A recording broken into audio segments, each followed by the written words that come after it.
Halo semuanya, saya Asep Bedog dan Gobreaker dimanapun Anda berada.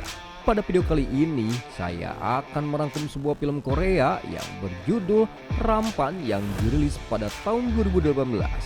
Film ini bercerita tentang perebutan kekuasaan dan juga perlawanan terhadap wabah zombie di sebuah kerajaan yang bernama Joseon. Film ini tidak kalah seru dan menegangkan dengan film-film Korea yang bertemakan horor zombie lainnya. Yuk kita langsung menuju alur ceritanya. Film diawali dengan sebuah kapal terbakar yang disebabkan oleh pasukan perompak, dan yang akan mereka jarah adalah senjata yang ada di kapal tersebut. Akan tetapi ketika salah seorang kru perompak mau mengambil sebuah barang, dia bertemu dengan zombie yang ada di kapal tersebut. Lalu para perompak pun tanpa menyadari temannya yang tergigit zombie akan menjadi malapetaka yang sangat besar. Singkat cerita, kru tersebut pulang ke desanya dalam keadaan terinfeksi oleh virus zombie. Tanpa disadari oleh istrinya, ketika malam hari kru tersebut telah berubah menjadi zombie yang sangat ganas, lalu menyerang anak dan istrinya sendiri, hingga penduduk desanya pun tak luput dari serangannya. Sebuah kapal di lautan lepas, di dalam kapal tersebut sedang terjadi transaksi pembelian senjata dengan utusan dari kerajaan yang akan melakukan pemberontakan pada sang raja, di mana aksi mereka ini diketahui oleh menteri militer kerajaan yang bernama Kim Ja-jun. Kemudian mereka yang tertangkap diinterogasi di hadapan sang raja dan mereka dipaksa memberitahukan siapa dalang dan maksud dari membeli senjata-senjata tersebut. Tidak berserang lama, datang putra mahkota mengaku ialah dalang dari pembelian senjata-senjata tersebut.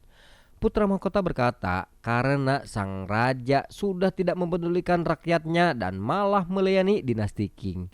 Sang raja pun tetap menganggap itu sebuah aksi pemberontakan dan akhirnya putra mahkota memilih bunuh diri demi melindungi yang lainnya.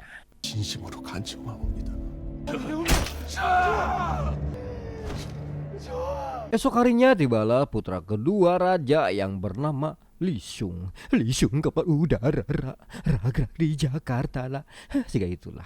Dan mengawalnya bernama Hakso yang selama ini tinggal di dinasti Qing kembali ke kampung halamannya. Chung yang sekaligus adik dari putra mahkota ini sama sekali tidak tertarik dengan pemerintahan. Dia lebih suka hidup bebas dan bersenang-senang. Ngome awewe merenya. Chung yang sampai di desa Jemul pun heran karena tidak adanya penyambutan untuk dirinya. Dan juga terlihat desa tersebut porak-poranda seperti habis terjadi perang dan juga tak berpenghuni. Saat malam hari tiba, pasukan penjemput pun datang. Namun Chung merasa curiga melihat perilaku mereka dan tidak disediakan kuda untuknya. Ternyata mereka merupakan para pembunuh bayaran dan mereka ini pun menyerang Chung dan pengawalnya. Karena adanya keributan dan pertumbuhan darah, maka bau amis darah tersebut mengundang para zombie-zombie yang bersembunyi di reruntuhan rumah. Saat Chung mulai terdesak, tiba-tiba datang pasukan yang dipimpin oleh Ryong, seorang mantan pengawal putra mahkota. Ia membantu mengatasi zombie-zombie tersebut. Chung tadinya ingin menginterogasi anggota pembunuh bayaran yang masih hidup, namun dibunuh oleh Ryong. Ia menjelaskan bahwa orang yang tergigit oleh zombie tersebut akan terinfeksi dan kemudian akan berubah menjadi zombie juga.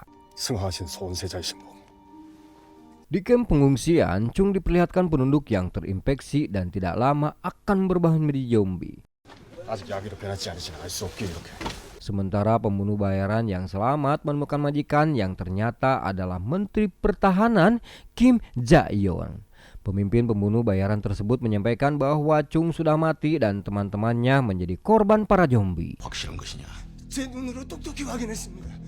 Menteri Kim yang mengetahui pemimpin pembunuh bayaran tersebut telah terinfeksi kemudian menjebaknya untuk dimasukkan ke dalam bunker.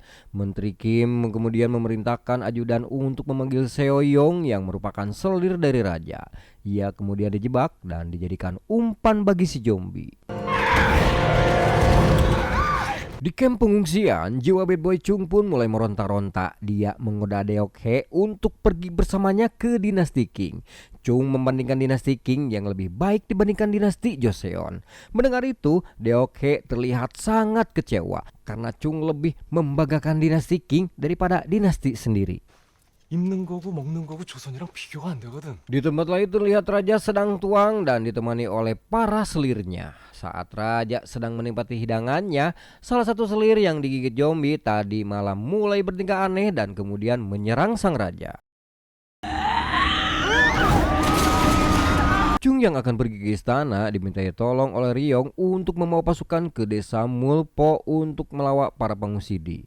Deok-hye yang sudah tidak mempercayai Chung kemudian meminta agar ia dan Ryong untuk menemani Chung ke istana. 대군의 말은 믿을 수 없습니다. Tiba di perbatasan, si kepala penjaga hanya memperbolehkan Chung menyeberang, sementara Ryong dan Do-hye tidak diperbolehkan dikarenakan takut membawa wabah ke ibu kota. Yang bisa menyeberang hanya Chung saja. Ia kemudian diperingatkan oleh Ryong tentang Ki Jam-jun yang menghasut raja dan membuat keadaan seperti sekarang. 세자자를 역도로 몰아 죽음에 이르게 한 일 동안 Setibanya di istana, Chung menceritakan semuanya kepada sang raja bahwa di luar sana, di desa Jemulpo ada banyak zombie. Banyak rakyat yang kelaparan, tapi kenapa kerajaan tidak memberikan bantuan? Ternyata sang raja tidak mengetahui keadaan di luar istana dan menterinya malah berkata itu hanya gosip murahan yang dibuat para pemberontak untuk mengacaukan keadaan. 명하겠습니다. 병판이쇼. Lalu Chung meminta sang raja untuk mengirimkan pasukan ke desa Jemulpo. Namun terjadi provokasi oleh Jason dan membuat bantuan yang dia minta ditahan oleh Jajun. Di situ sang raja sempat mempertanyakan kenapa Chung kembali ke kerajaan, apakah untuk mengambil posisi sebagai raja Joseon? Chung pun berkata bahwa dia hanya memenuhi wasiat dari kakaknya, yaitu sang putra mahkota untuk menjemput istrinya dari Joseon. Dan dia sama sekali tidak tertarik dengan tahta dari sang raja Joseon. Kemudian Chung pergi dan menyesalkan sikap ayahnya yang tidak melakukan apa-apa untuk menolong rakyatnya. Sementara Jajon yang melihat Chung masih hidup, ia kemudian dengan segera memulai aksi kudeta yang sesungguhnya. 오늘 우리가 Chung pun membebaskan istri kakaknya yang dikurung atas perintah Jajon. Ia akan mengajak ke dinasti Qing sesuai wasiat kakaknya. 그래야 이유를 도모하는 것이고. Pagi harinya Chung mendengar kabar dari Hakso bahwa pasukan Ryong di desa Jemulpo telah tertangkap oleh pasukan menteri pertahanan dan telah dibawa ke penjara kerajaan atas tuduhan pemberontakan. Tak lama kemudian datanglah Jajon dan para menteri. Mereka mengatakan Ryong dan pasukannya adalah pemberontak dan zombie itu tidak ada. Tapi Chung berkata, kalian yang ada di istana tidak bedanya dengan para zombie. Dan perkataan itu membuat para menteri menjadi marah. Di sini Jajon dengan jelas menyuruh Chung segera pergi dari Joseon jika tidak ingin terjadi apa-apa dengan dirinya. 경빈도 납치라는 전하의 명입니다. Lalu seorang pengawal menemui Chung dan melaporkan bahwa kemarin pagi raja digigit salah satu seorang selirnya yang bertingkah aneh seperti orang berpenyakit rabies. Di sini Chung mengetahui bahwa sang raja telah terinfeksi zombie dari tanda-tandanya yang diberikan si pengawal tersebut. 물었어. 예. Etapa seputingnya ada pesta penyebutan utusan dari dinasti Qing di aula kerajaan. Di tengah pesta, raja yang telah terinfeksi berubah menjadi zombie dan mulai menyerang orang-orang di sekitarnya. Dan zombie-zombie pun mulai berdatangan. Pesta yang ricuh membuat utusan dari Qing marah dan akan melaporkan kepada kaisar. Di sini Jajon malah mendeklarasikan dirinya agar membuat kerajaan baru yang bebas dari intimidasi kerajaan Qing. Sementara Chung bergegas pergi ke sel tahanan dan membebaskan Ryong dan anggotanya. Di sini Chung bertemu dengan Preng Heon yang menceritakan awal mula wabah zombie ini. Dia dipaksa oleh Jajun untuk memberitahu penjual senjata dari barat dan membawa zombie yang ada di kapal ke dalam kerajaan. 뭐라는 것이냐?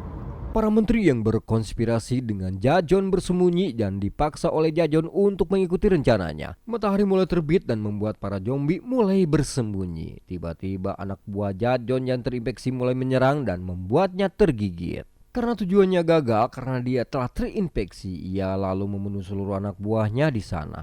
Jajon kemudian memotong tangannya agar virus tidak menyebar dengan cepat.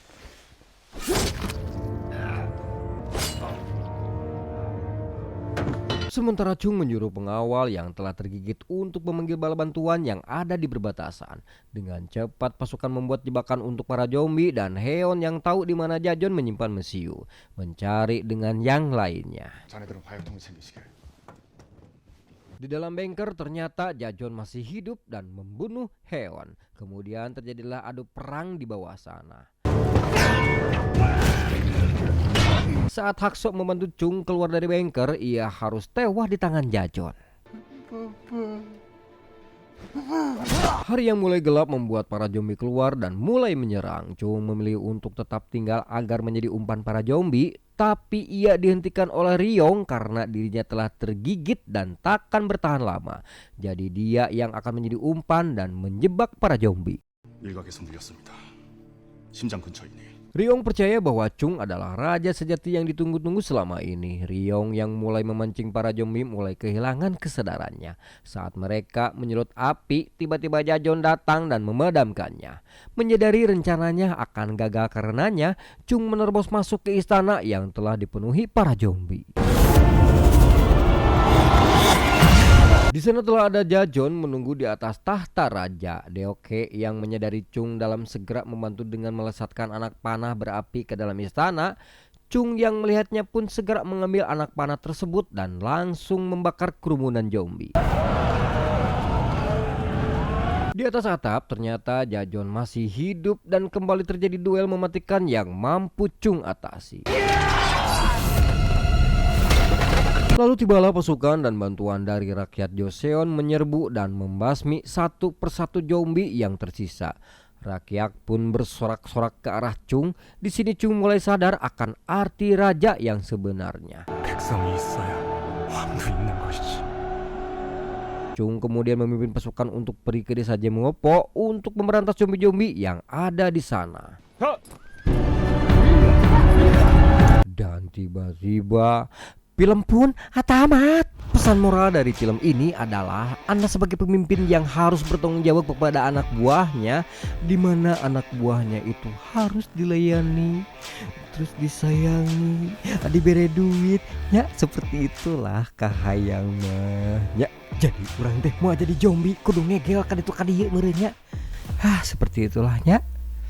Omat pemimpin kudu adil, ari adil teh nya mangga we emutan eta mah nya. Sakit wae-nya. Aduh. Saya Asep Kenteng mengucapkan selamat bertemu kembali di alur cerita berikutnya. Sudah dah, bye bye guys.